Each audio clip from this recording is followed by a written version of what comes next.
Get your man the flute to play song, the fuck.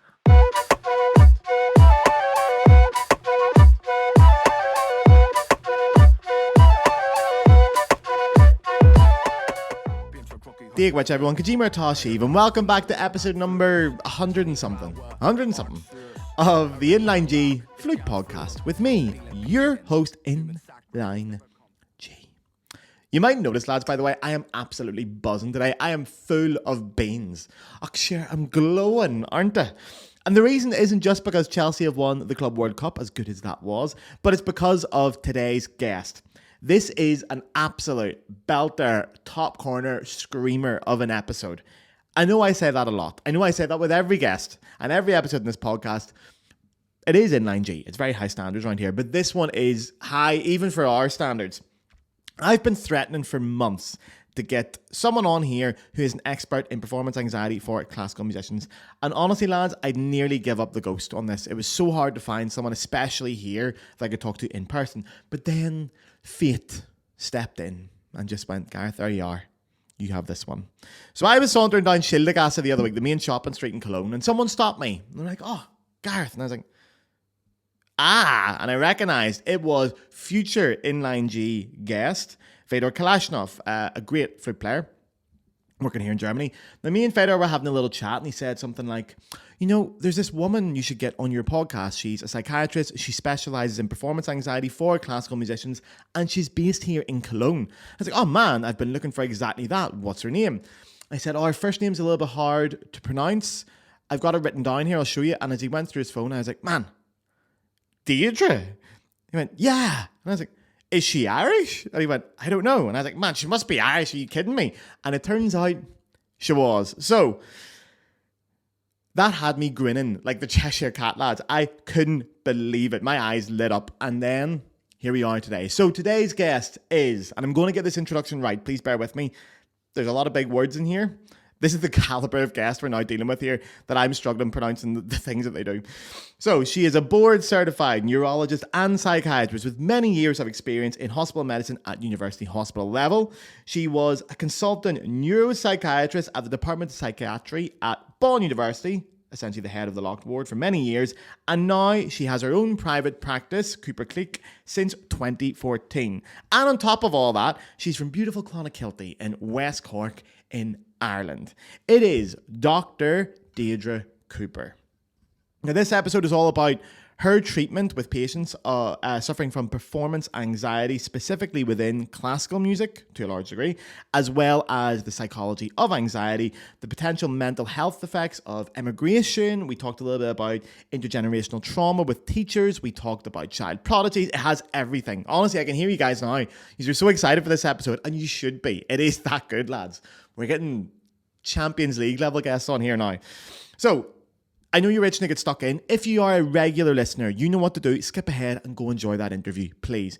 If you're new around here, if this is your first time with the Inline G podcast, can you just lend me your ears for a few seconds? I want to get this done now so that during the episode, I don't disturb the flow of the interview. So, the Inline G podcast is free, and it will always be free. That is a guarantee. However, if you wish to donate to the podcast, you can now do so through the Patreon. On the screen now is the address, and for the audio listeners, it is patreon.com/the Inline G Flute Podcast. It costs €5 per month, and with that, you're keeping this podcast alive. This is the definition of a small independent podcast. I do everything around here on my own, from audio production, video production, graphic design, marketing, research, traveling to meet guests, script writing for the solo episodes, which if you're new around here, go check out a solo episode. You might enjoy it. I do it all, and it's a passion project. I love it. Now, I do not want to get sponsors on this podcast because anytime I've been approached by sponsors, they will say, but you can't talk about this, you can't talk about that, you can't mention certain things. They want to dictate the artistic content of the podcast, and that's not fair. I make the podcast for you. So the way around that is we have a Patreon. You give £5 a month. Essentially, here's the way to view it. You get an episode of this podcast every single Friday for the last 100 and whatever weeks. I haven't missed one yet. You get it every Friday. If at the end of the month you listen to 4 episodes and you thought, Jesus, if I saw Gareth in a pub, I'd buy him a pint to say thank you. Send me €5 instead. It's great. Sign up to the Patreon. You're keeping the podcast alive. Genuinely. Without the Patreon, this podcast would have stopped by now. We are the biggest flute podcast in the world. Our numbers are flying at the minute.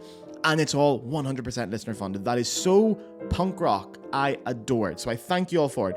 You won't get any extra content. I really believe the Inline G podcast is free and should be for everybody. You're just supporting it, okay? It's a system based on kindness and soundness, and you're paying me for my work as an artist, which is incredibly appreciated, and letting me do more work. So it's amazing if you can do it. So if you can afford to sign up to the Patreon, €5 a month, you can jump out at any time. There's no obligations, there's no weird chargements. Please do that. Please, please, please, please. If you cannot afford to do it, don't worry. Someone else who can afford is paying so that you don't have to. It is a system based on soundness and kindness. Thank you very much, everybody. So here is this week's Inline G Flute podcast with Dr. Déirdre Cooper. So you're from... I'm from West Cork. You're from West Cork? Yeah. Should I give condolences first? Did you watch the All-Ireland final yesterday? The hurling? Didn't. But you're very welcome. No, I'm sorry. We all went out. We were all Is it supporting Cork. Tipperary? Tipperary won it, yeah. Yeah. That's sorry for you to really want to Cork. Funny, when I was starting college in Ireland, the pilot, the Aer Lingus pilot, announced that Tipperary had won the All-Ireland. Oh, really? I found that really funny. I find that sickening, to be honest. I don't want to see Tipperary win anything, but yeah, they can have it. So, yeah. And also, as I was saying, I have been trying to get someone on to talk about like performance anxiety, those kind of things, for donkeys. So I'm delighted to be here. Why don't you tell us a little bit about yourself to get the ball rolling? Okay. Who you are, what you do, that Yeah. kind of thing. Certainly. I'm delighted to have you here too. And I'm very chuffed to be able to talk about my work with a person from Ireland. I know, it's great to have a It's couple of Irish accents. Well, my name's Déirdre Cooper. I'm a doctor. I'm a board-certified neurologist and psychiatrist. Spent many, many years working in hospital medicine in Köln. Yeah. Certified in neurology, especially neurology, intensive care, stroke medicine. Moved on to the University of Bonn. Yeah. Did a course in psychiatry, did my specialist training there, and subsequently did a little stint in epileptology, which is one of the commonest diagnoses in neurology. Okay. But my main field for many years was acute medicine, acute neurology, acute psychiatry. Okay. Eventually became consultant on the locked ward in, very rock and roll psychiatry. Yeah. And I loved it. There's a lot of hope and humour in psychiatry. So when I was appointed consultant, the head of department, Wolfgang Meyer, was very supportive. And he said, look, when I appoint you consultant, you've got to have a specialty. You've got to have a niche. Okay. So this is a university psychiatry thing in Germany. You offer a specialist outpatient service. And I thought about it a while, and I was very interested in schizophrenia. Bonn being a decade-long hub for research in schizophrenia. But then I thought, gosh, it would be nice to do something in psychotherapy. So having a lot of friends and music, and I was friendly with a good few opera singers at the time, taking voice classes myself, I thought, gosh, this would be lovely to talk about performance anxiety with musicians. Yeah. So there was an announcement made by the press department of the university, saying, oh, these are our new consultants, la, la, la.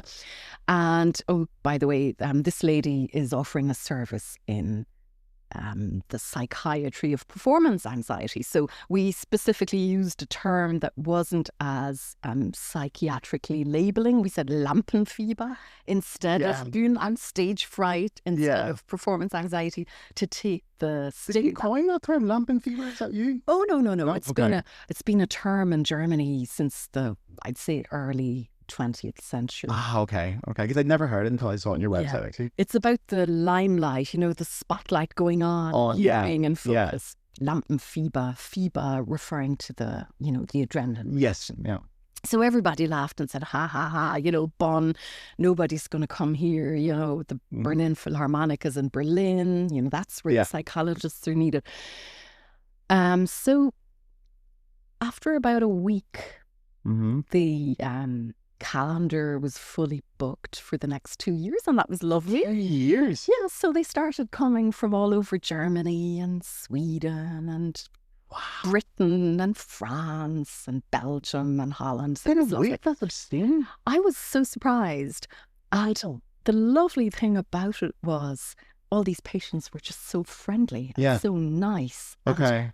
it was a really interesting opportunity to learn about many things. So were you using this as an opportunity to treat these patients, or was it more for research purposes? Both. Okay. Both. I did a bit of research and I've been so busy I haven't published it, but some very interesting findings there. I can Okay. tell you about those later. Yeah. But the whole idea of having a connection with a musician, a professional musician, Yeah. struggling with all the physical and mental aspects Yeah. of performance anxiety was just so educational for me as well. And being a neurologist, I suppose neurologists are very, precise and they like things to be Absolutely, yeah. structured. And Yeah. it really suited me to take a cognitive behavioral approach. So I didn't invent this treatment. Really what I was doing was using cognitive behavioral therapy Yeah. on people with severe panic Yeah. disorders Yeah. in the context of audition preparation or any type of performance that might be important. So the beauty about cognitive behavioral therapy really is, Yeah. there's so much research. Especially these days, yeah. Yes. And there's so many findings. We know it works. Yeah. Yeah. So we didn't have to invent anything new. Yeah. We knew it works. So what we did then after a while, we got a bit fed up with hospital medicine. My partner is a psychiatrist as well. He was consultant in an area in addiction psychiatry. Okay. So we opened up this space because really what we wanted to do, and that's been working quite nicely Yeah. with the exception of the pandemic, as we have group therapy for Okay. musicians. Okay. So really one of the most important aspects of cognitive behavioral therapy Yeah. is exposure exercise. So you do the stuff Yeah. you're afraid of. Yes. Yeah. And this whole idea of group therapy is you play the pieces you're afraid of Okay. in front of colleagues, Okay. which brings an edge to it because the collegial aspect means these are people who know about music and I'll be more nervous playing for them as opposed to playing for a group of random people. Yeah. So that's what we do. We offer cognitive behavioural therapy for musicians. And now, if I move ahead 12, 15 years, this practice is specialised in treating musicians. Incredible. About 80% of patients here are musicians. Yeah. Most of them from the classical field. Okay. Not many pop or jazz. Okay. It's a different frame of mind. And That's interesting in itself as well. yes, Yeah. very. And we'll talk about that in a while. Really, what we do here is we treat classical musicians with performance anxiety, help them get through auditions, help them get through their trial year, help them deal with tricky professors in college, Yeah. strengthen the autonomy, Yeah. not doing the people-pleasing stuff, being Okay. true to yourself, Okay. doing what's in line with your moral compass and your musical philosophy. So that's what we do. And the other 20% would be doctors, Okay. researchers, journalists, radio journalists, scared. Yeah, when the red light comes on. That I can see a parallel with. But what with doctors? Is there a parallel there? It's just the fact that I have a lot of friends who are doctors. Ah, and They okay. recommend me to their friends who are struggling. Gotcha. The medical profession is struggling. It's a very tough profession. Yeah. Okay. Very lonely profession. I Lots can of imagine pressure. that, yeah. It is fascinating. And as I said, like, this is going to be one of the very few episodes where I had zero notes prepared because I know I'm just going to be like hooked on this, and I am already. But this morning I was sitting with my girlfriend, we were going through your website and stuff, and then she was like, "Oh, can you ask some questions on my behalf?" And I was like, "Right, we have to calm down here because you've only got like an hour." But one of the things she was very interested in was when we talked about exposure therapy, especially in the context of orchestral auditions, how do you simulate that exposure? So group therapy is obviously a solution then, so you get to perform in front of people. Because I was thinking, is it going to be visualization techniques or things like that that would give you the exposure? Because obviously it's impossible to go and perform in front of 2,000 people or to perform in front of a panel for an audition. So yeah, it's just group therapy then is what you find is the most effective for that. Yes. And there are different types of exposure. Obviously, you can imagine exposing yourself and you can imagine the audition. You can imagine the concert Yeah. hall. And of course, what we do is we do recommend that patients familiarize themselves with the setting in which they will be playing. Interesting. Okay. Just to teach the amygdala. We all have 2 anxiety centers, Okay. about 3 centimeters in this way, Yeah. the size of my thumbnail, Okay. called the amygdala. And that's where anxiety takes place. Okay. And all it's like the relay station, Okay. sending the signals to the factory for the adrenaline, Right. Gotcha. all of that. So what we do is we teach patients to familiarize themselves with what is going to happen. And you'd be surprised what it set people off. The smell of a cleaning agent Exactly. Yeah. that might have been used in the conservatory. Yes. That kind of triggers bad memories. Yeah. The whole idea of an audience, 2,000 people ready to listen to you, Yeah. focused on you. So Making familiarizing, me nervous. Yeah. yeah, it does make you nervous. Of course. Yeah. And what we do here in our group therapy is we educate our patients about what they're having, what their distress is about. Okay. So really, I see myself as a teacher. Yeah. Okay. Teach my patients, I keep saying parents, my patients, what is your body doing when you're anxious? Okay. What are the things from your past, the demons Yeah. from your past that are triggering you? Yes. Strict teachers, being reprimanded, being Yeah. punished, shamed in public, because comparison is a big thing in classical music. Yeah, it really is. Yeah. So what I do is we have about 8 to 10 musicians here Yeah. every Friday, 3 o'clock. And first we talk, because often you'd have somebody who's never been to the group before. Many people keep coming because they eventually like coming to the group. Okay. It's a safe space. Yeah. We have a confidentiality agreement, like anybody who is here is not allowed to talk about what What goes on in the room, happens, yeah. what goes on here, who's here. You know, there might be a conductor, there might be a famous okay. solo position from a large Yeah. orchestra. And, you know, you'd have a mix of students, conductors, Yeah. pianists. So we sit here and talk about struggles, very personal struggles. Okay. Things that are happening. Yes, yes. You know, the whole idea of solidarity in a group scenario Yeah. isn't to be underestimated. The camaraderie, the humour, Yeah. the compassion. So after about an hour of, you know, exchanging notes and me educating the patient group about what goes on Yeah. in the body when Yeah. you're frightened, you know, chopping it up into small little portions. You've got visual things that impress. So we are talking, sorry, we're talking like the exact physical effects of anxiety, Yes. exactly what's going on in a Yes. very scientific manner. Yes. So what anxiety is, what chemicals are being Yes. released, I'm assuming things like that. What parts of the brain are active, Okay. where they send the signals to, what the stress hormones do, Yeah. how long they work, you know, how long That's where knowledge for these things, isn't it? When I Yes. understand it, it's much easier to tackle. Yes, and it's quite important Yeah. for somebody struggling with anxiety to know when the adrenaline is flying around my bloodstream, Yeah. it's there to help me to run away or fight, Yeah. fight or flight. Yes. You know, and it isn't really active for that long. Okay. So this whole idea of, you know, there's adrenaline flying around, that's why I'm having the, you know, the Yeah. pulse, increase in my pulse and the sweating and the Yeah. the whole stressful reaction that I'm experiencing. But the knowledge that that'll be over really quickly Yeah.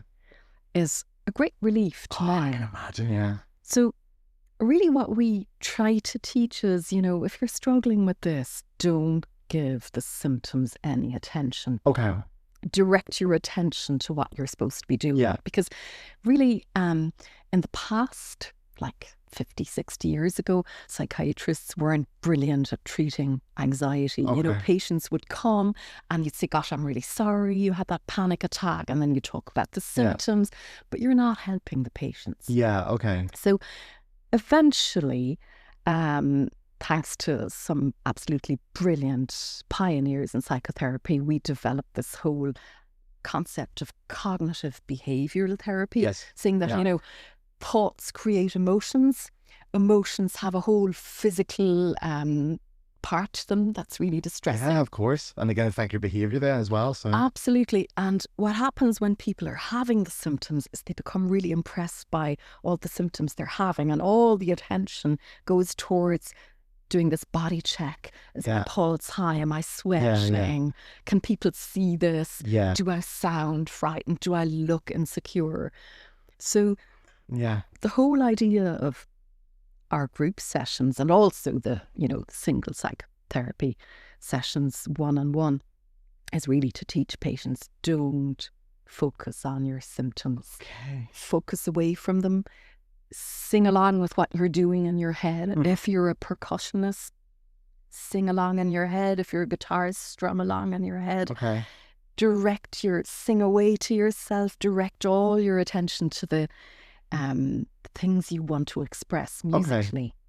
So it's really about being autonomous when you're dealing with symptoms. Yeah. So one of the things we do is we teach all the, the physical manifestations of anxiety. And a common image I like to use is it's like you're having 17 symptoms and you're looking at 17 screens, and each screen is showing a different movie. Okay. And your brain is thinking, okay, which movie am I going to watch? I'm going to watch Breakfast at Tiffany or Titanic. Yeah. So you teach patients it's not a good idea to try to watch. Check out whether you're having symptoms, because when you're having symptoms, you're going to feel awful and you're going to dwell on them, and you're going to interpret how detrimental they're going to be to your performance. Yeah. So it's all about losing your autonomy to the impact of really horrible symptoms. And that's how a panic attack unfolds. Okay. In the end, it's just panic symptoms and no more Mozart. Yeah. Yeah. So the whole idea is you educate patients, you tell them, okay, the adrenaline isn't going to be around for very long. Yeah. And there's no point in dwelling on it. Yeah. Funny enough, the journalists who came here initially, they were really interested in the symptoms. And psychiatrists think, oh, symptoms aren't really interesting. The interesting thing is, why do I not believe in myself? Yeah. Why am I so frightened? Yes. Why am I so impressed by colleagues who might judge what I'm doing? Yeah. It's all about judgment and shame. It is, yeah. And the symptoms really express that I'm anticipating comparison, judgment and shame. And that's where all the anxiety comes from, because the symptoms prevent me feeling competent to deal with what I have to deal with. Yeah. Okay, well, automatically, I just have to go down that road then. Why do we think, what is the difference between classical musicians and other forms of music when it comes to this kind of thing, especially when it comes to comparison and judgment? Well, I think what we need to bear in mind is that classical musicians decide that they're going to be professional classical musicians when they're really young. True, yeah. Many of them decide this when they're 12. Yeah. Now, brain maturation is something that happens really slowly. While our brain is maturing, according to neuroscientists, this takes about 20, 25 years. Okay. Guys mature more slowly than girls. Yes. Yeah. This is a dogma. In Is it true? Apparently it is. Okay. So what's happening while you're maturing, while your brain is maturing? You're collecting all these snippets of information. I have to be perfect. I'm not allowed to make mistakes. The other person is learning faster than me. Constant comparison. So classical musicians go through this culture of auditioning, being compared, constant comparison with peers. Yeah. And what's happening is the anxiety centre is picking this up. Oh, X is faster than me. Yeah. Y is already playing Paganini caprices and I'm not. Yeah. This person won an audition at 19. Why am I not winning any at 25? Yes. So all this shattering comparison causes, and this is my experience, classical musicians to develop this constant awareness of the other person being better than me, and there's a comparison going on. So the comparison that's going on, and that to my mind, is the main difference between jazz or pop musicians. Don't see it as much there, that's true. Yes. So you have this bunch of classical musicians. They go to their teacher, they go for their group classes, they go for competitions, they go for auditions, and they're constantly being compared. Now, there is a type of anxiety disorder which is very common. It's called social phobia. Mm-hmm. And my hypothesis is that the culture of comparison in classical music is generating sort of an artificial framework of social phobia in these musicians. Now, what is social phobia? Social phobia is the development of anxiety in a social context. Yeah. I might be performing a piece of music in front of an audience. I might be dating a girl and I might be concerned about eating bolognese and getting my lovely white shirt full of tomato skins. I might be holding a lecture. I might be delivering a speech at a wedding. I might be a doctor performing a very tricky operation. Yeah. Okay. Being observed by my peers, developing tremor in my hand. Yeah. So you have a social setting.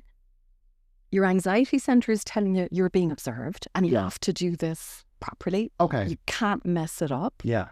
So what happens then? The anxiety center sends out a whole load of messages. You've got to run away, or you've got to go through this without shame, without making a mistake. And that's where the adrenaline comes in. And then part of social phobia is the strong desire to actually avoid or run away. Yeah. You can't run away. The musicians can't run away. So a classical musician will stay there and he'll hang in there despite the risk of being shamed, being ridiculed, being laughed at, people talking about them behind their back later on. Oh, so-and-so, how did he get into college? He wasn't that good. Yeah.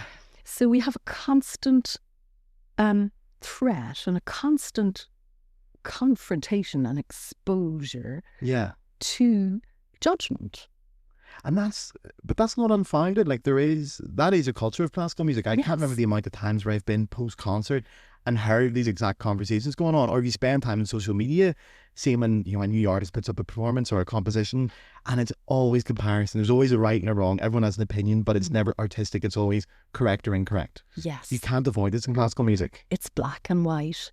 And what happens then, you see, I do think that the education in classical music, which obviously produces wonderful performances and causes quality to be immensely high. Yeah. But at the same time, we should bear in mind that fear and shame are the motors that keep people practicing 10, 12, 14 hours a day. Yeah. The fear of shame. Yeah. And that's a terrible thing. It's terrible, yeah. So when I speak to musicians that come to my practice, and I'm very fortunate, I've been very privileged to be responsible for teaching young musicians in local orchestras here in Cologne, the Goethe Orchestra, the WDR, Radio Symphony Orchestra in the past, preventive measures of how to deal with these extremely exposed and threatening situations. Yeah. But when I speak to these young people, the academy musicians aren't really patients. They're quite healthy. So what we do here is we teach them cognitive behavior, preventive measures. The patients who come here tell me stories about being fearful of disappointing their professor, the fear of disappointing their peers, fear of disappointing their parents who drove them all over the country to attend youth orchestra rehearsals or I know, and spent the money on instruments. And, yes, the debt and having bought a violin worth a 5-digit figure. I don't know, how much is a flute, Gareth? Oh, it's expensive. Grma or one of those. Yeah, they upwards of 40, 50k sometimes, Imagine the debt. I know, So you have this 16-year-old, 18-year-old. We're adult psychiatrists. We don't treat anybody below the age of 18. Okay. But imagine the 16-year-old, entering conservatory, and parents took out massive mortgage to pay for a... Yeah. It's so nice to hear this legitimized as well. Yes. Because I feel like in classical music, it's such a niche as well. And I think that's also why a lot of classical musicians tend to date within classical music, to have someone to relate to in these things. Yes. Because it is so niche and so unique. And I've spent a lot of time trying to get away from classical music, and now I'm coming back to it. But I don't like to spend a lot of time with classical music in my spare time. I feel it's not healthy for me to be around classical musicians too much for all the reasons you're just saying. Right. So it's nice to sit with you now and have that all legitimized and be like, oh yeah, I've been through all that as well. Everyone goes through that, and it is a real thing. Just because not everyone understands it doesn't delegitimize it. So, yeah. So back to your question. Go. The pop musicians, that's psychiatrically really, really interesting. The pop musicians are more about expressing themselves. Yeah. And it's not about correction, constant post-mortems of how you played the Mozart. I know. There's no post-mortem going on. It's about being authentic, expressing who you are, expressing your emotions. And these are naturally positive things. So. Yes. Of course, you have pop musicians writing and singing about tragedy. And of course, yeah. Sad things. Oh, it's not an easy industry at all, but it's probably also a tricky industry. But first and foremost, I think what a lot of classical musicians do lose, because of the way the culture of auditions, etc., is their autonomy to express who they are. Yeah. Play your Mozart breaks my heart. how you like it. Yeah. It's all about being socially acceptable, stylistically correct, mainstream, correct, historically informed. Informed, yeah.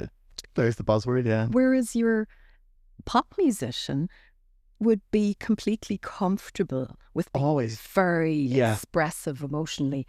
The jazz musician, in turn, would be somebody who would have his patterns, and he'd wander around the harmonies that are, I'm not very good at this, but this is what they do. Yeah. So they have a framework that they work along. Yeah. And they're very self-confident within this framework. Yeah. And they're not constantly comparing themselves with their peers. So this is the thing about classical musicians. They do lose their autonomy. That's so interesting. And one thing just on that, when I was in Cardiff doing my first, my bachelor's degree at Royal Welsh, one thing that changed my attitude to classical performing entirely was I started an Irish folk band when I was there, just to make a couple of quid at the weekends. And suddenly that experience every Saturday of going out and performing with zero comparison, zero stress, nothing. I didn't care if I played a wrong note on stage in an Irish folk band. Nobody cared. And I could enjoy it. And I was internalizing that feeling of being on stage and just having a bit of crack. And I thought if I could bring that into my classical playing, I'd be flying. Because it's just getting over that, who's watching? What are they thinking? Did I do that right? Did I do that wrong? And then after a while, I did start to develop this idea. I thought, I'll just do it my way. And some people aren't going to like it, but it's grand. So it's a mixture of spontaneity and being in the moment, not judging what just happened. And it's also about the autonomy of being who you are. Yeah. It's almost like I've heard this phrase used for this, but flow, like a flow state, like a creative flow. When we get that, I certainly get it when I'm performing. If you're really enjoying a performance where you're purely concentrated and very present in the moment, it's wonderful. It's one of the best things we can do as musicians.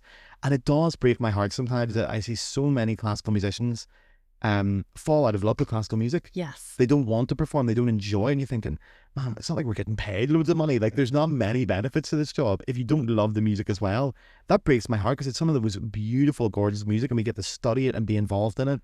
And then they end up having anxiety around it. Yes. That's so sad. It is. It's tragic, especially if you bear in mind that many of these people started being very serious about what they do before they hit puberty. Exactly, 10 or 11 or 12. And we might talk about child prodigies in a while.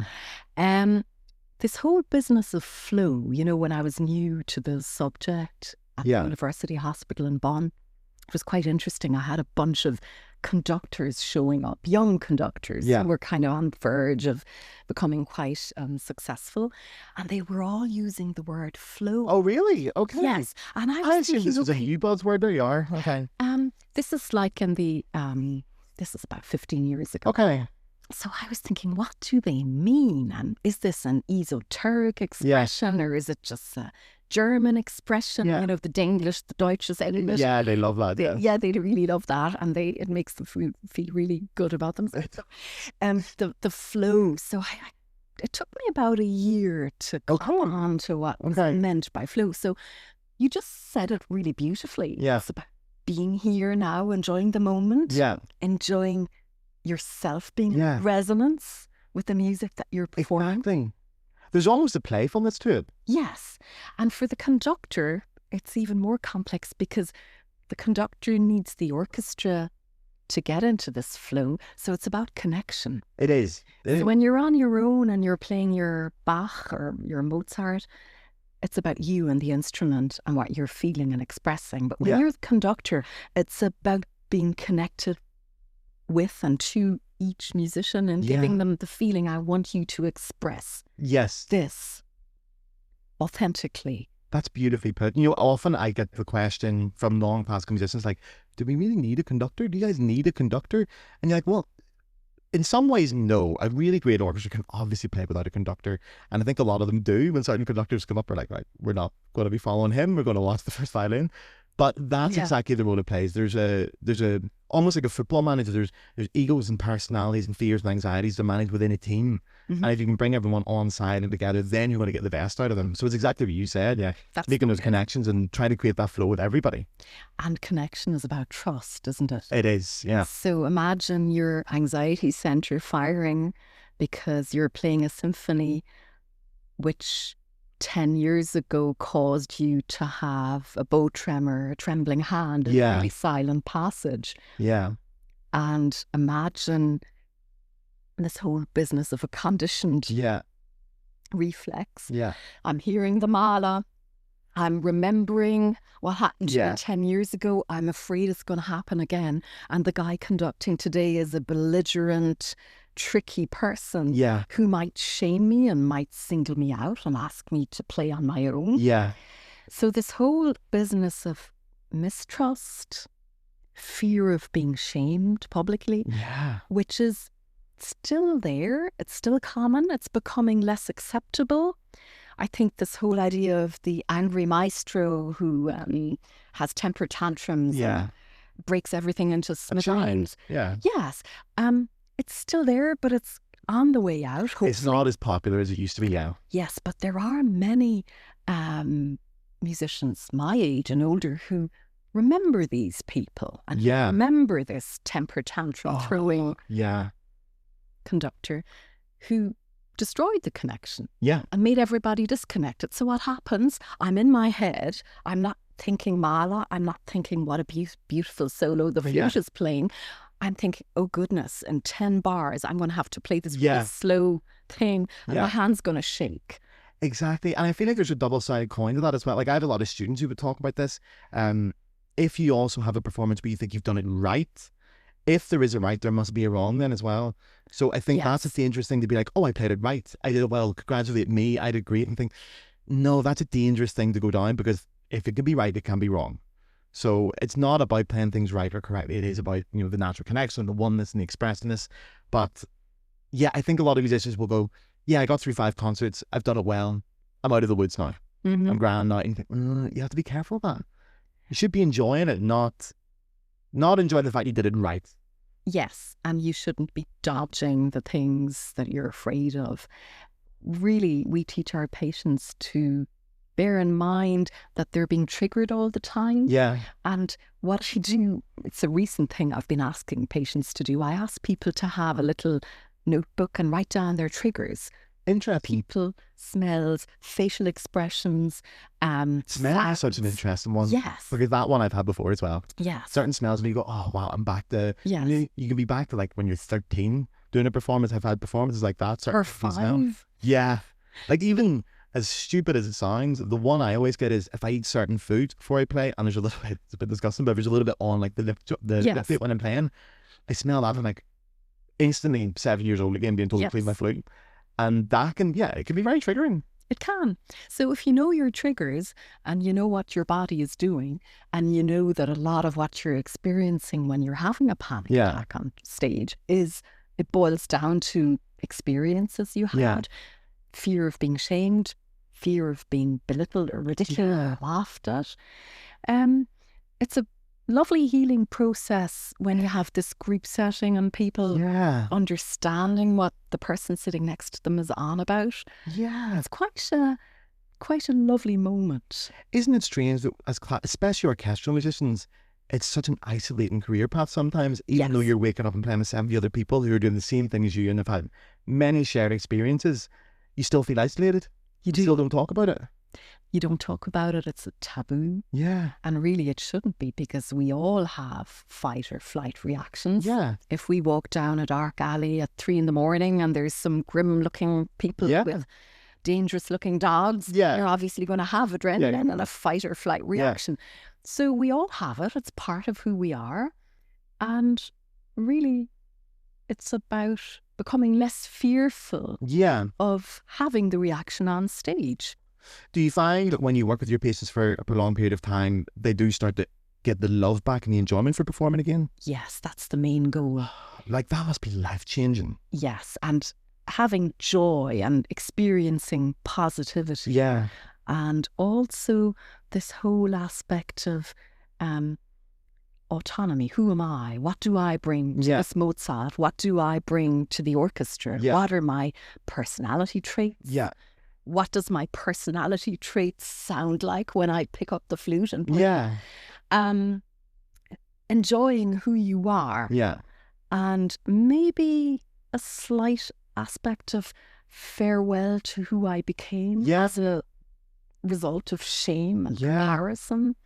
So dealing with shame is huge, and it's quite sad. You hear a lot of sad stories. Oh, it's heartbreaking. So when people overcome that and don't feel reduced to the symptoms, suddenly the joy comes back to life. Oh, that'd be great. And this whole aspect of, comorbid depression, which is quite common in musicians, they feel so small and so ashamed that they start getting depressed, and then they stop meeting their friends. They start drinking to relieve the tension. There's a lot of unhealthy collateral psychiatric diagnosis. Which also, we know in classical music. We know about the dangerous drinking cultures and the drug culture within classical music. That's not very talked about either. But anyone that's played in a professional orchestra will tell you the culture can be shocking sometimes. Especially when you're on tour. Yeah. Oh my goodness, like there is huge addiction problems and alcohol problems and even certain kinds of drugs, and not only performance enhancing drugs, but recreational drugs within orchestras. It's crazy. It is, but it's all about calming down your triggered amygdala. Yeah. Just saying, oh, you're in danger. It's going to be a really tricky tour. You're going to play this solo 8 times in a row in 8 different concert halls. Yeah. It's a very stressful profession. It is. If you lose the love. Exactly. But really psychotherapy is about teaching patients to love who they are. Yeah. And to love what they do. Yeah. And to be in love with their solos. Yeah. And not being fearful anymore. Which is what we're all in classical music for as well, isn't it? Like, I try to remind my students often when they get performance anxiety for concerts, people are here to watch you. They've paid their money. They've given up their Friday night. They want you to do well. They're not here to judge. Yeah. They could have been at the cinema. They could have watched Jurassic Park instead tonight for half the price. They're here for you. They want you to do well. And when you understand that, there is a lovely shared experience, and it's not me versus the audience, it's me with the audience. We're all in this beautiful experience together. It's like another level of connection. It is. And it's wonderful when that works. Yes. I think the musicians that I've been, because I don't spend a lot of time listening or watching classical music in my spare time. And I told myself for a long time it's because, I do it as a job and I need away from it. That's partly true, but another part of it is there's so many classical musicians who have either met personally or I know someone who knows them, and I know they're not happy when they're on stage performing. I can feel the anxiety or the anger or the tension, and I just can't watch it. There's only a handful of players that I would listen to because I know how much they love it. My old teacher in Paris was one of those players that every time she played, she had this real joy and she was excited, and I love watching her play for that because it gives me that feeling then. But if I can, because I know the industry so well, I can feel that tension, and then it makes me anxious. Yes. And I don't want to be anxious listening to Mozart. I want to, again, it's my free time. I want to enjoy my free time. I spend enough time being anxious during the day. I want to go and have a bit of crack on my free time, and that's why I can't listen to classical music as much. Well, it's not enjoyable to feel anxiety and shame. And of course, because you know the system. And isn't it just so important to have an encouraging teacher? It is. Who's not comparing you, who's encouraging your autonomy, your authenticity. Individuality, yeah.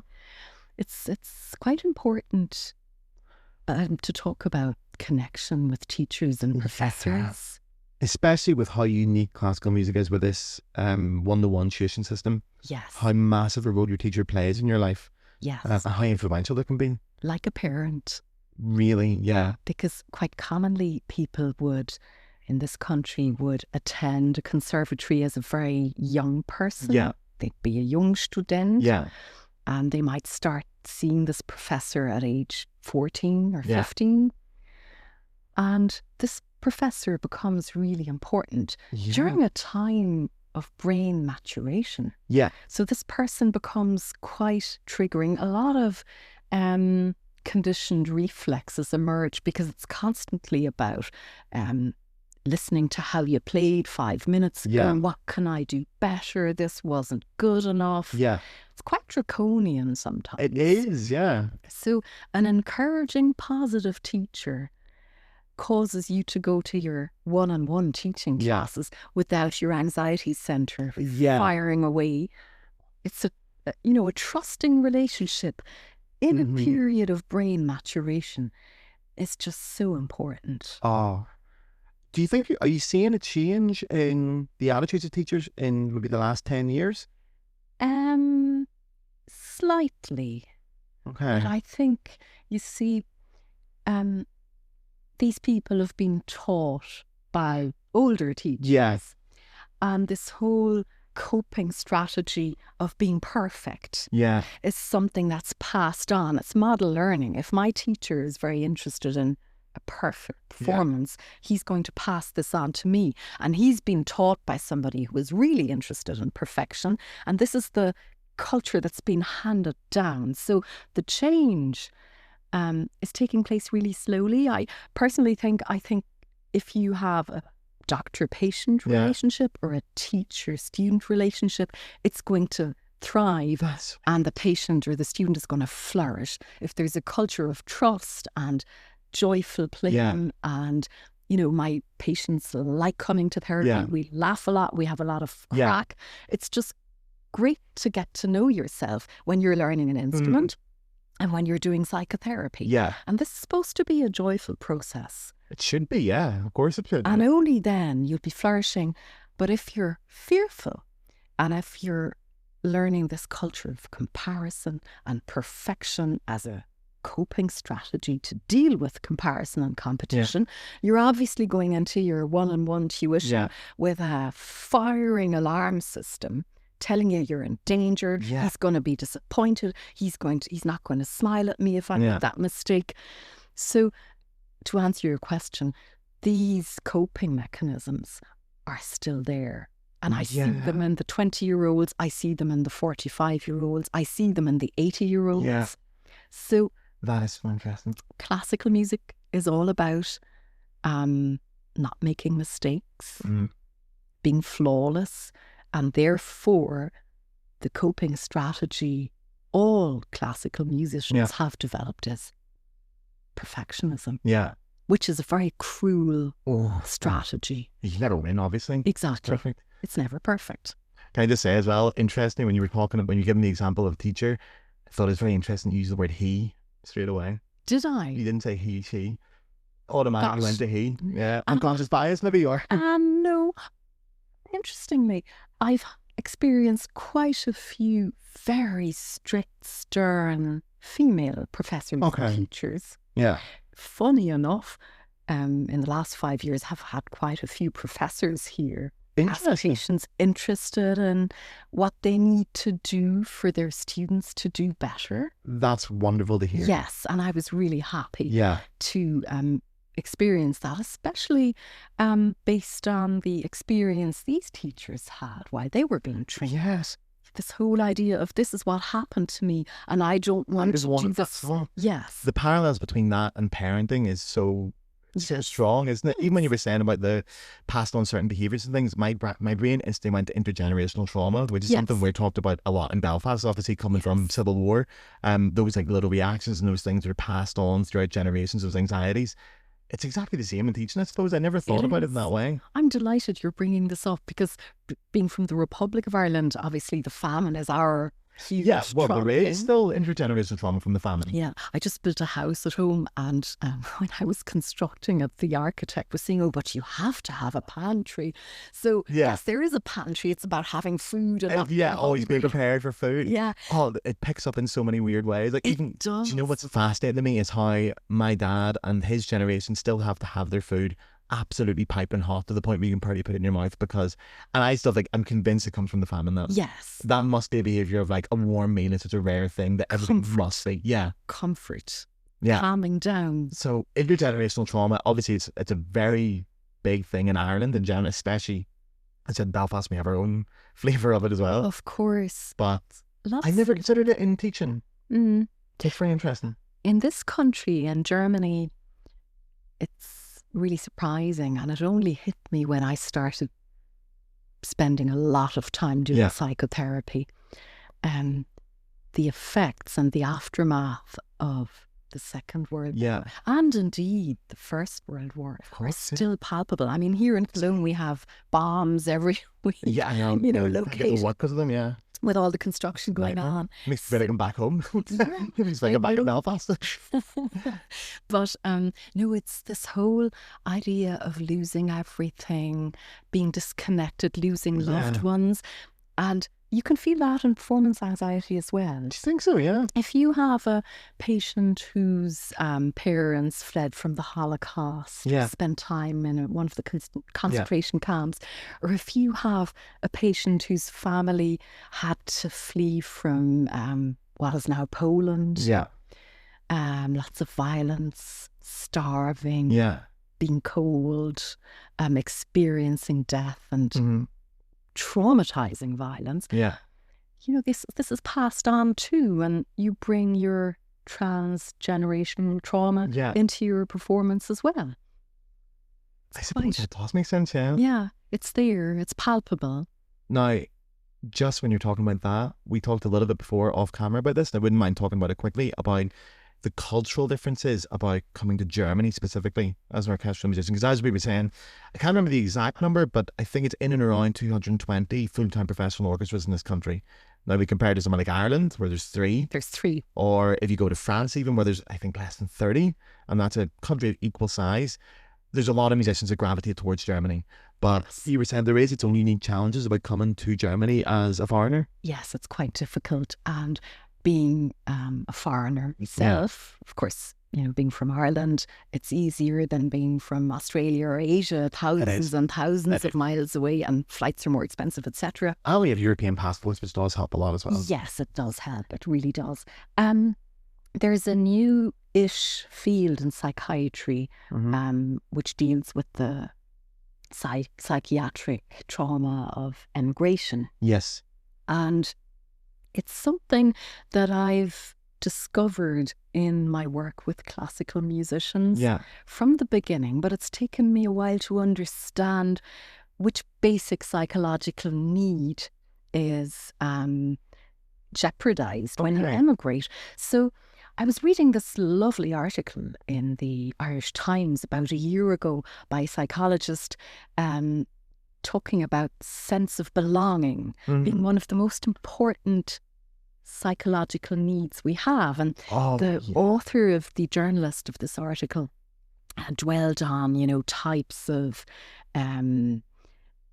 punishment in the past, like, for example, exile, like Napoleon, or solitary confinement, being a really cruel way of punishing somebody for whatever they might have done.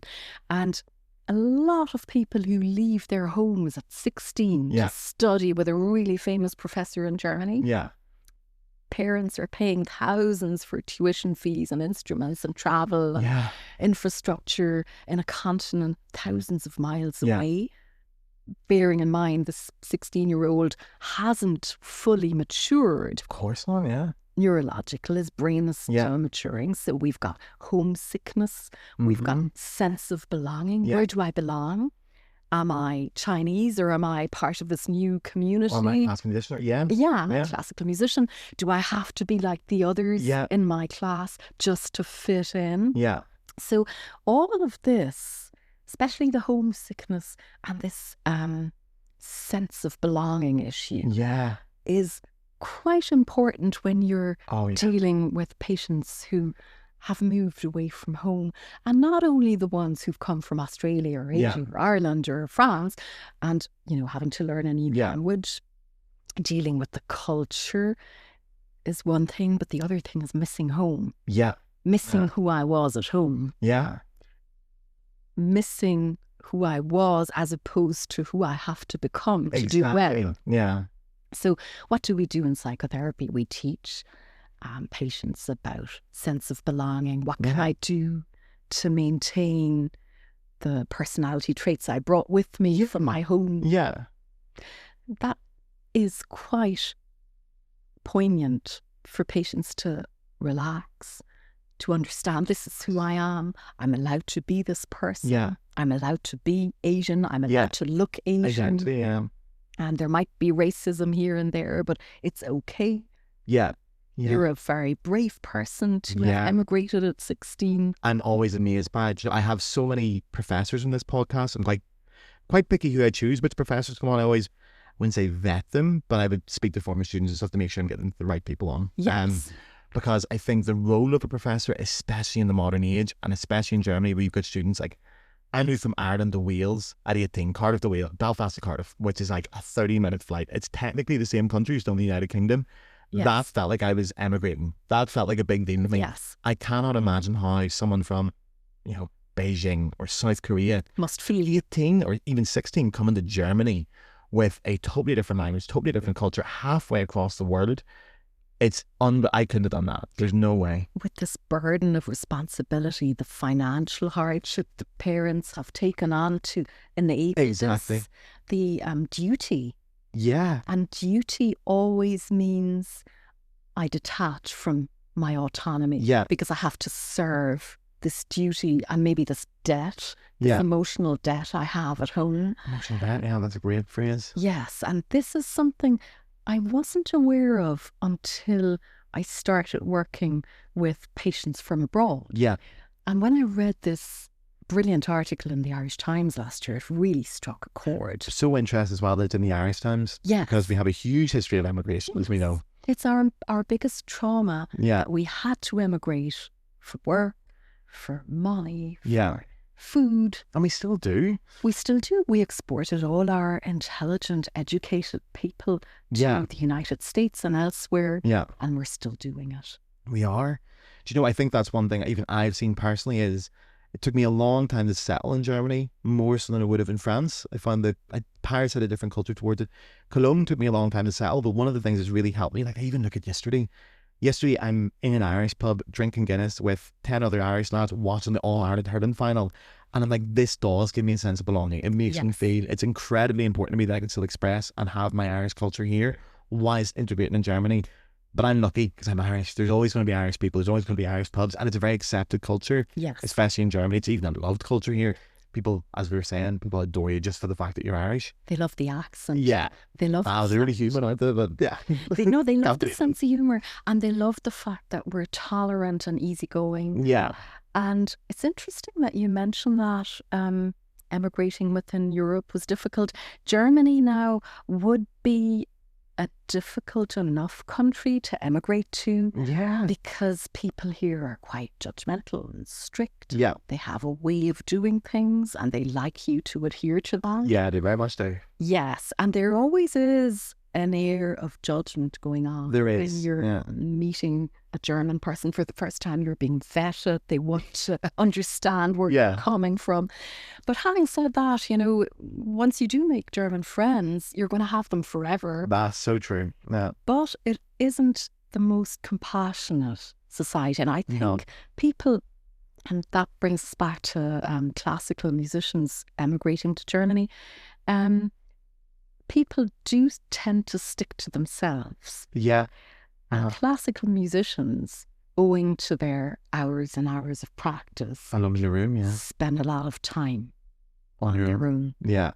So there's a lot of judgmental, negative reflecting going on.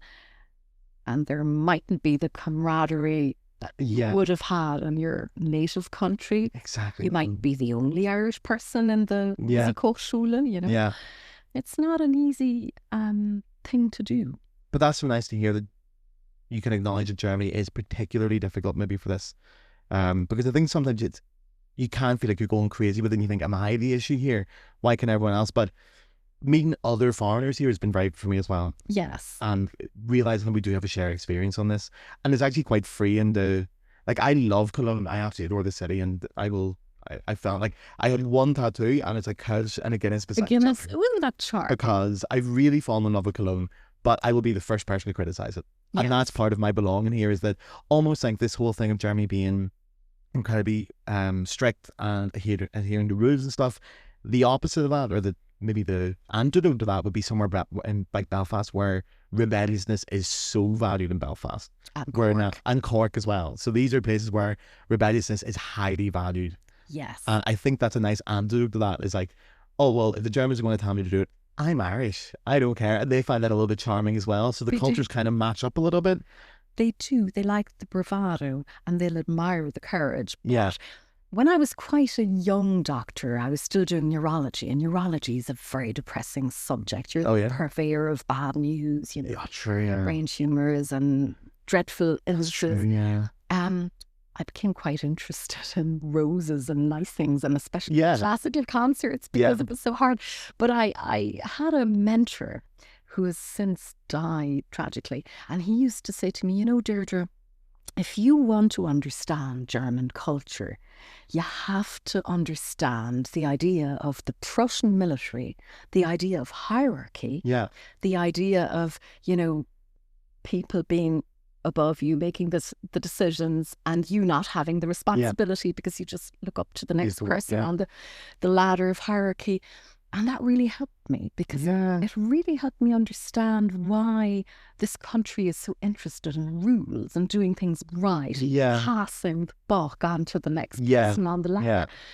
It's quite similar to classical music, you know, making mistakes, not my fault. Yeah, pass it on, Do you know, one of my favourite things in that as well is, one thing I miss dearly from Ireland is the it'll be grand culture. You know, tolerance. But there's always a thing of like, oh, it'll be grand. It'll be grand. You would never get that in Germany. Germans don't say it'll be fine, because it'll be grand is essentially a phrase of someone's going to work it out. I don't know who it is. I don't know when it is, but it'll be grand. It's a very trusting thing to say. It is. And there's a German word for it'll be grand. It's a lovely word, and Germans do have lovely words for things. It's called Zuversicht. Zuversicht means I'm positive about what the future will bring, which is a very highfalutin way of saying it'll be grand. But it's certainly not something palpable in the mentality of this country. That's 100% true, And this it'll be grand really infers that I trust the future. Right. Despite the gloom and doom.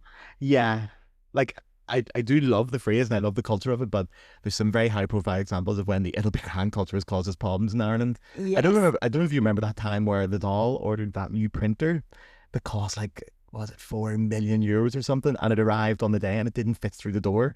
And you thought, like, that is it'll be grand culture, because at some point that came across someone's desk and they went, is this a little bit too big? Like, it'll be grand, someone else brought it out. And that's where it'll be grand culture has passed through maybe 4 or 5 sets of hands, and then suddenly the newspapers were there taking a picture of a printer that won't fit through the Parliament store.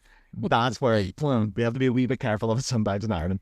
Sometimes you have to sort it out. Sometimes it can't just be grand. Sometimes it's a good idea to be responsible, but that person will never be held accountable, because it won't be possible to track down. No, exactly. You can't. There's no paper trail, but it'll be grand. That's right. Last thing I want to talk about briefly, because I'm taking up a lot of your time here, but just when you mentioned it earlier, I'm so interested. Child Prodigies. What do you think of this? What's your opinion on this? Oh, very tricky subject. It is, and it's not something I talk about a lot in this podcast, because it can be incredibly triggering for people. Yes. And you see, these child prodigies are fascinating, and throughout the ages, people have always been fascinated by young children and their brilliance. Look at Beethoven. His father faked his age just to draw more attention to his son. I find it, sorry to interrupt, but I find it incredibly unsettling still. Yes. I think watching videos of like a 6-year-old or a 7-year-old performing a Tchaikovsky concerto, I think the emotional maturity required for this kind of music and the emotions being expressed in it are not appropriate for a child. Yes. And we shouldn't be impressed by children expressing, or obviously not expressing, but imitating adult emotions. Yes. And I'm quite daunted when I see these young children. These young children show up in my practice 25 years later, absolutely stunned that the attention and the positive vibe isn't continuing. And when I listen to their stories, I realise that a lot of these young prodigies have been used for their parents or their teachers' self-worth regulation. Now, what I find, it's a very dangerous word to use, but I have in the past thought, while listening to patients who went through this, that they have been abused for the self-worth regulation of a teacher who put this famous, prominent child prodigy on their webpage to be associated with the brilliance of this child. And I don't think it's right. So all of this is happening. It is weird. A lot of this is happening while this person is really young. So this person is learning things about attachment, about relationships, about gratification, fulfilling a function. I have to make this person happy. And this is what often is a collateral phenomenon in their relationships that they have later on in their marriages. I have to make my wife happy. Because this is what I learned when dealing with a tricky teacher when I was a child prodigy. So it does have an air of abusiveness, inappropriateness. People making money on a child labour doesn't feel right. And of course, at the same time, it's fascinating. Of course it is. But the big wake-up call happens when the child prodigy is a grown man, an adult, and not 4'2", but 6'4", and this whole fascination of a little person creating adult emotions falls into pieces. It does. There's also, I'm always fascinated by the societal fascination with child prodigies. Why are we fascinated with them? Why do we want these children to perform for us? Why can children not just be children? It's about entertainment, isn't it? It's almost perverse. And I don't see the need for it. I'm incredibly uncomfortable with watching children perform to that level, seeing them in like their little suits, getting on stage and performing the piano and having an audience clap for them. I think this is all disgusting. This is weird. I don't understand how it's not so blindingly obvious this is going to cause severe mental issues for this child in 10 years' time. It's so clear. The personality development, the seriousness of this child. You'd see the odd child having fun on stage, but usually it's a child. But they're imitating that facial expression of, I need to be serious, and a child shouldn't know what serious means. But often you might even feel the fact that the child is realising the gravity of what is about to happen, the risk of exposure not being good enough. So I can't say I disagree with it. It's not my place. But what I do experience here in my work as a medical doctor, encountering many people who suffered from collateral effects of being a child prodigy, I do think the amount of damage is difficult to fathom. It's quite high. Oh, I could almost, when we're talking about child prodigies, we're obviously talking about incredibly high level, but I think nearly every successful classical musician, I use the word successful very loosely, but someone who's made a career out of it, there is a sliding scale between that and how much we worked as children. It's not like, oh, I wasn't a prodigy. We all had this to some extent about having to express adult emotions, about being put on stage, about having a slightly altered childhood to what everyone else had. And I think the thing I see the most, and I see it with my adult students, and I think it's the most important thing for me when it comes to making music, is they lack a playfulness which you should have discovered when you were a child. They lack the joy. Yeah. Not When you're a all. child, that's the time to be going out and discovering and being curious. What's down that hole? I'm going to go down and find that. And it's fun and it's playful. And we should keep that as adults when we're performing music. Well, I think, when you do get encouragement with regard to your autonomy, you do remain playful and you do enjoy exploring. But if you're being standardized into playing things in a certain way, all this explorative, joyful aspect goes down the drain. So I do see quite a lot of ex-child prodigies. And back to what we spoke about earlier, many of them tell me about a profound loneliness. Yeah.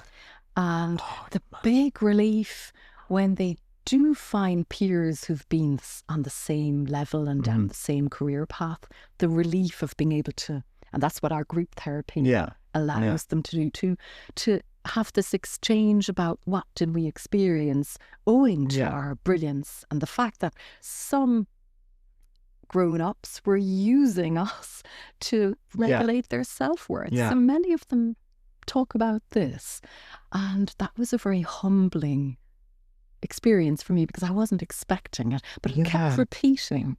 Okay. And I thought, gosh, maybe professors and teachers should be taught a little bit about how impressionable a developing brain is and how conditioned reflexes develop due to these experiences.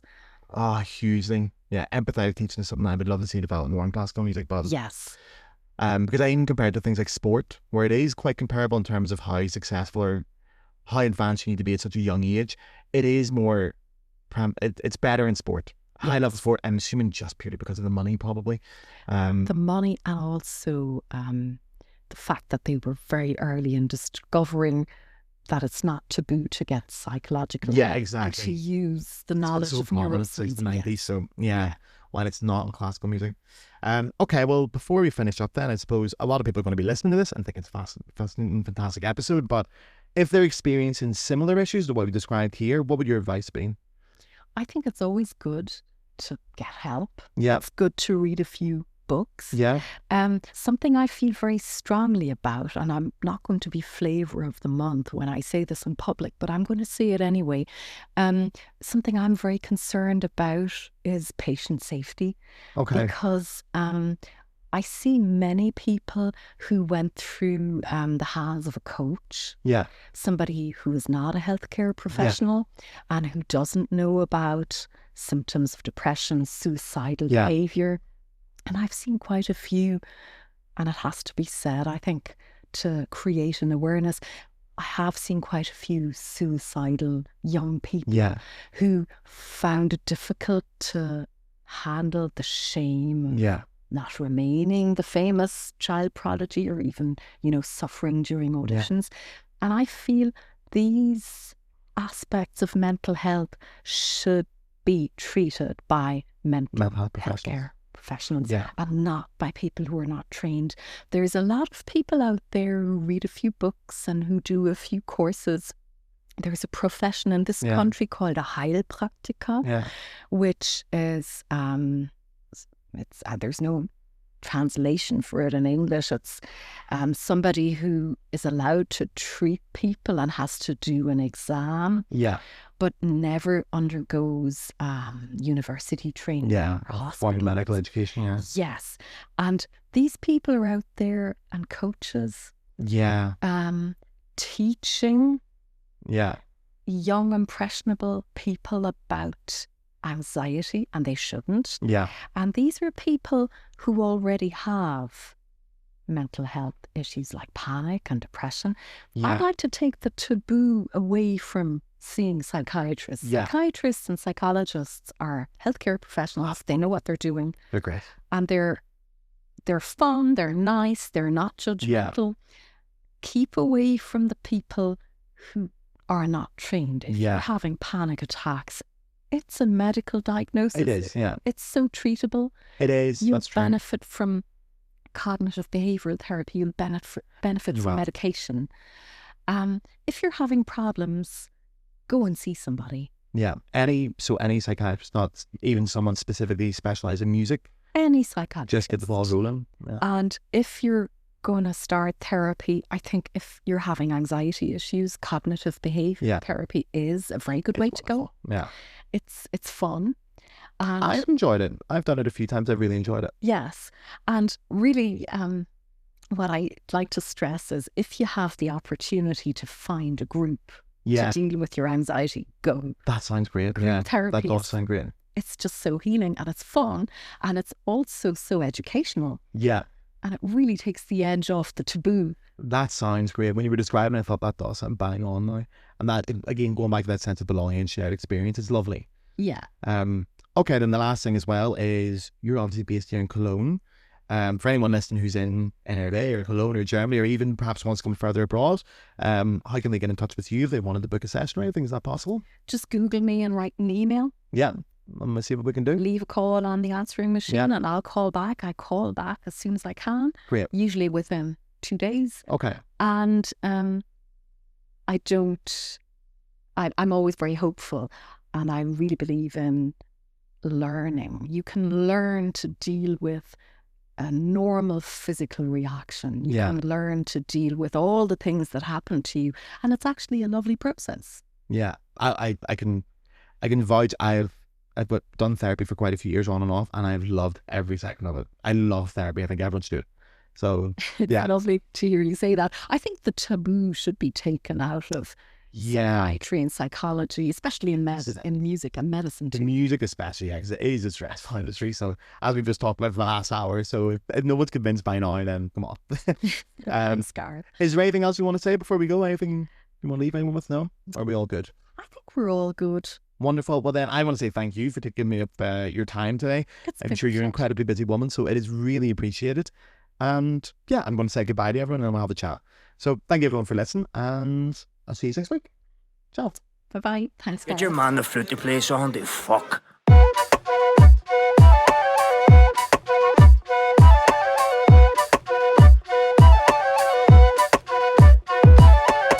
Been to Crocky, Hot